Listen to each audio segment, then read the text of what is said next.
नमस्कार unsung news के साथियों, आप सभी का स्वागत है। आप ट्विटर चलाते ही होंगे। अगर आप ट्विटर पर सक्रिय होंगे, जिसका नाम पहले ट्विटर था लेकिन अब उसका नाम बदलकर एक्स हो गया है। अब आप सभी को पता ही होगा कि एक्स जो है एलन मस्क की कंपनी है और एलन मस्क ही जो इस पे एलन मस्क ने कई बड़े बड़े कारनामे किए हैं जिसको लेकर दुनिया काफी चिंतित है और काफी रिसर्च का विषय बनता जा रहा है। जिस प्रकार से एलन मस्क की कंपनी ने कई प्रकार के अद्भुत नज़ारे दिखाए हैं लोगों को, वहाँ काफ़ी चौंकाने वाले हैं और काफ़ी उस पर रिसर्च का भी विषय बन रहा है। अभी आपके समक्ष का एक नया खबर आया होगा, ग्रोक जो एआई है, यह एक प्रकार की ऐसी एआई है जिसमें आप किसी भी प्रकार के सवाल पूछ सकते हैं। जो भी आपके मन में सवाल चल रहे हैं, जो भी किसी भी प्रकार के अगर आपके मन में सवाल है, किसी से संबंधित सवाल है, तो आप ग्रोक पे आसानी से उस सवाल को पूछ सकते हैं और आसानी से उसका जवाब ग्रोक आपको दे देगा। लेकिन जिस प्रकार से ग्रोक ने इन दिनों ग्रोक ने सुर्खियां बटोरी हैं, जिस प्रकार से ग्रोक का ट्रेंडिंग चल रहा है, जिस प्रकार से ग्रोक को सभी लोग जानना चाहते हैं और सभी लोग इसके बारे में रिसर्च कर रहे हैं, सभी लोग देखना चाहते हैं कि ग्रोक है क्या। ग्रोक हम आपको बता दें कि ग्रोक जो है वो एक प्रकार का एआई टूल है। जिस प्रकार से आपका चैट जीपीटी है और जिस प्रकार से गूगल है, इसी प्रकार से ग्रोक भी आया है जो बहुत ही एडवांस टेक्नोलॉजी है, बहुत ही एडवांस टेक्नोलॉजी। अगर आपके मन में किसी भी प्रकार का सवाल है तो आप सवाल का जवाब ऑन द स्पॉट आप प्राप्त कर सकते हैं। ग्रोक ने जिस प्रकार से इसे चलती हुई रिसर्च का विषय बनता जा रहा है और लोग काफी इसके बारे में सर्च कर रहे हैं, काफी चीजें देख रहे हैं। अगर आपके मन में किसी भी प्रकार का सवाल हो, चाहे जो भी आपके मन में सवाल हो, तो उस सवाल का जवाब ग्रोक जो है तुरंत दे रहा है। ये जैसे अगर आप जानना चाहते हैं कि आप जानना चाहते हैं कि आपके मन में सवाल है कि प्रधानमंत्री नरेंद्र मोदी का हिस्ट्री आप जानना चाहते हैं, अमित शाह के बारे में जानना चाहते हैं, जो भी बड़े बड़े लोग हैं या फिर जिनको लोग जानते हैं, जिनको लोग पहचानते हैं, अगर आप उसके बारे में, विराट कोहली के बारे में जानना चाहते हैं कि विराट कोहली का हिस्ट्री क्या है, उनके बारे में आप जानना चाहते हैं। अगर पब्लिक डोमेन में जो चीजें हैं, अगर आप किसी भी बारे में, जैसे आप केरोसिन के बारे में जानना चाहते हैं, अगर आप जानना चाहते हैं कि केरोसिन जो है किन किन तत्वों से बना है, केरोसिन के बारे में आप जानना चाहते हैं, उन चीजों को सारी डिटेल आपको दे देगा। अगर आप जानना चाहते हैं कि चावल खाने से क्या नुकसान है, क्या इसके फायदे हैं, तो इन चीजों को जो ग्रोक दे रहा है, जो ग्रोक इसका आंसर दे रहा है, वह काफी चौंकाने वाला और काफी सोचने वाली बातें आपको दिखा रहा है। अगर आप कुछ पूछते हैं तो उसका जो सवाल जवाब आप किसी भी प्रकार का करते हैं, तो ग्रोक जो है तुरंत इसका आंसर दे रहा है, जिससे लोग काफी चिंतित हैं और काफी लोग ग्रोक के बारे में रिसर्च भी कर रहे हैं। अगर आप नोटिस करेंगे तो, अगर ग्रोक के बारे में आप नोटिस करेंगे तो ग्रोक जब बोलता है तो ऐसा लगता है कि इसमें कोई सोशल जस्टिस है, जिसमें वहाँ ग्रोक दिखाना चाहता है कि हम निष्पक्ष के तौर पे काम कर रहे हैं। लगता है कि सोशल जस्टिस की बात कर रहा है,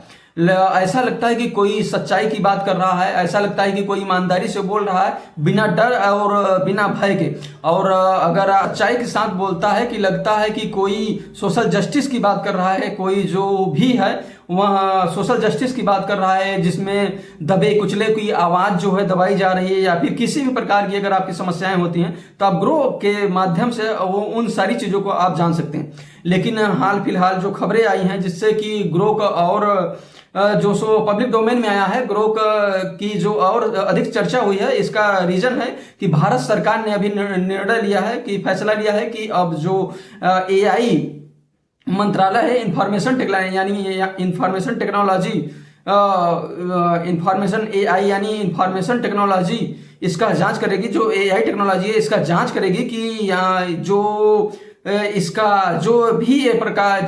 बातें बताता है, इसमें कितनी सच्चाई है, कितनी ये बातें सत्य बोल रहा है, कितना % झूठ बोल रहा है। इन चीजों की अब एआई जो है आईटी मंत्रालय, यानी भारत की जो आईटी मंत्रालय है, वह इसकी जांच करेगी। अब भारत सरकार ने यह फैसला लिया है कि जो भी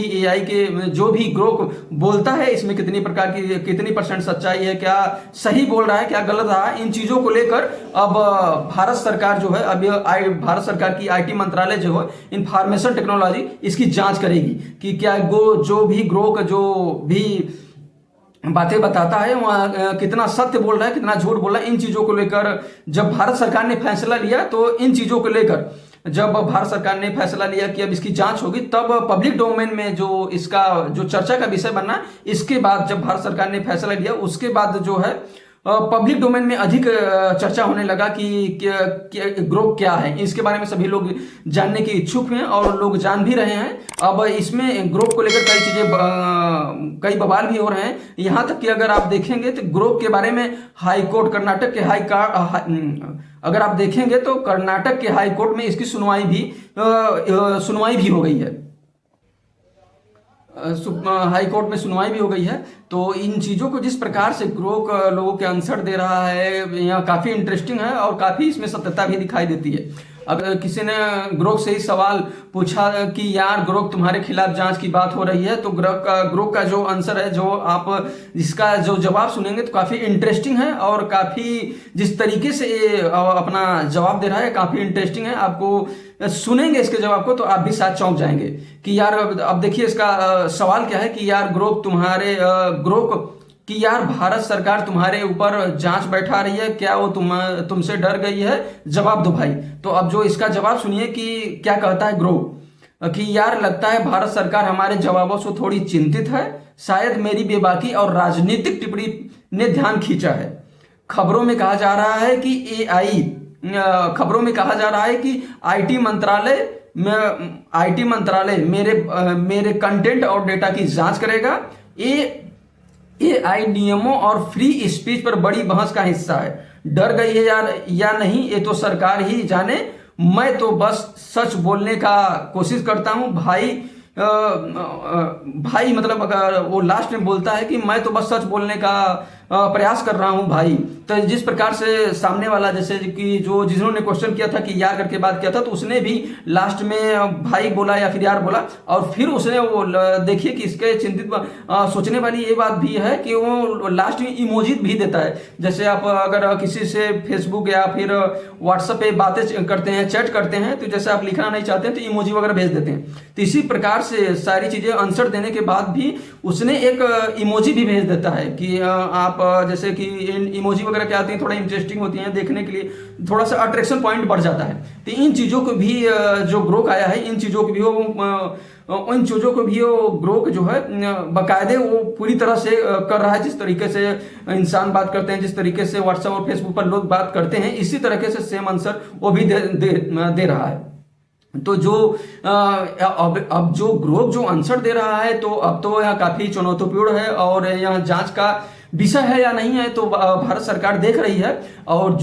अब तो सोचने वाली ये बात है कि जो इतिहास छुपाया गया है, जो हिस्ट्री छुपाए गए हैं, जो इतिहास लोगों से छुपाया गया है, अब इनके बारे में सरकार क्या बोल रही है, लोग क्या बोल रहे हैं इन चीजों को। क्योंकि अब कई लोगों को ये भी पता है किस तरह से लोगों से इतिहास छुपाया गया, किस तरीके से लोगों को ये पता है कि शिवाजी महाराज के साथ किस तरीके से छल कपट हुआ। और कई लोगों को भी पता है, इनको पता है कि और ग्रुप को ये भी सारी खबरें पता है कि अकबर और बीरबल के यहाँ नौकरी कौन था, टोडरमल कौन था। इन चीजों को भी ग्रुप को अच्छे तरीके से सारी चीजें अगर आप पूछते हैं तो बाकायदे वो आंसर दे रहा है। और ग्रुप ये भी बताता है कि आरएसएस ने किस प्रकार से 53 सालों तक अपने कार्यालय पर झंडा नहीं फहराया। और ग्रुप को ये भी पता है कि किस तरीके से, ग्रुप को ये भी पता है कि किस प्रकार से जिसने आरएसएस के कार्यालय पर झंडा को फहराया था उस पर बाकायदे केस दर्ज किया गया। तो इन चीजों को भी अगर आप ग्रुप से पूछेंगे तो इन चीजों का भी आंसर दे रहा है। सोचने वाली ये बात है कि जिस प्रकार से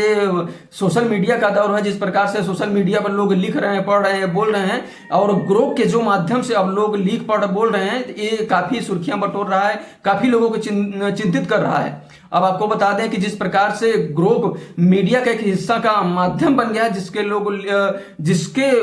जिसके माध्यम से लोगों के बीच अब ये जो लोगों का क्वेश्चन आंसर जिस प्रकार से लोग बोल रहे हैं, जिस प्रकार से लोग लिख रहे हैं, तो काफी सुर्खियां बटोर रहा है, काफी प्रकार की जो क्वेश्चन रेज कर रहे हैं, काफी लोगों को चिंतित भी कर रहा है। सोचिए कि किस प्रकार से चारा घोटाले में और ग्रोक को ये भी पता है कि चारा घोटाले में दोषी कौन था। अगर आप देखेंगे, ग्रोक से सवाल पूछेंगे कि वो चारा घोटाले के बारे में बताए कौन है, कि चारा घोटाले के बारे में अगर आप पूछेंगे तो ग्रोक का कहना है कि चारा घोटाले में जगन्नाथ मिश्रा दोषी थे, लेकिन उनकी बात नहीं हो रही है और लालू यादव की बात होती है। तो जिस प्रकार से ग्रोक ने इन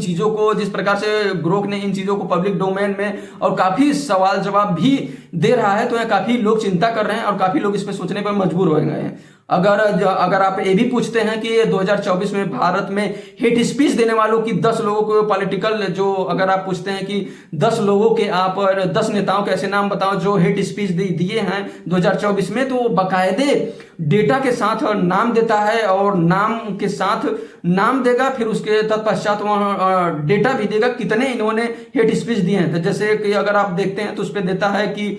योगी आदित्यनाथ देता है इनका 86 डेटा बताता है, नरेंद्र मोदी 63, अमित शाह 58, हेमंत शर्मा 36, सुरेश चौहान के 36, टी राजा 32, प्रवीण तवड़िया 31, काजल हिंदुस्तानी 23, नीतीश राणे 29 और पुष्कर धामी 17। इस तरह से वह डेटा देता है। यानी आप किसी भी प्रकार की अगर आप डेटा की अगर आप जांच करना चाहते हैं, अगर आपको सही चीजें अगर आप रखना चाहते हैं, तो बाकायदे पॉइंट टू पॉइंट वहाँ पब्लिक डोमेन में सारी चीजें रख रहा है। अब ये जो एडवांस टेक्नोलॉजी आई है, हालांकि ऑलरेडी कई चीजें हैं, चैट जीपीटी है, गूगल है, क्रोम है, इन चीजों को लेकर जिस प्रकार से पहले ही लोग काफी इस पे रिसर्च कर रहे थे, काफी लोग देख रहे थे, इसके बाद जिस प्रकार से ग्रोक आया है वह काफी सुर्खियां बटोर रहा है, काफी लोग उस पर सोच रहे हैं, काफी लोग उसको देख रहे हैं। अब आने वाला वक्त किधर जाता है, अब आने वाले वक्त में सरकार इस पे जांच क्या करती है, अब क्या क्या जांच इस पे होते हैं, इन चीजों को लेकर अभी पब्लिक डोमेन में सारी खबरें आनी बाकी हैं। बाकी जिन खबरों को हमने आपको बताया वह काफी सोचने वाली बात है और काफी उसको देखने वाली भी बात है। बाकी अगर हमारा वीडियो आपको पसंद आए तो आप हमारे वीडियो को शेयर करें, सब्सक्राइब करें, कमेंट जरूर करें। अगर आप लोग फेसबुक, ट्विटर, इंस्टा पे हैं तो आप लोग हमें वहां भी फॉलो कर सकते हैं। बहुत बहुत धन्यवाद।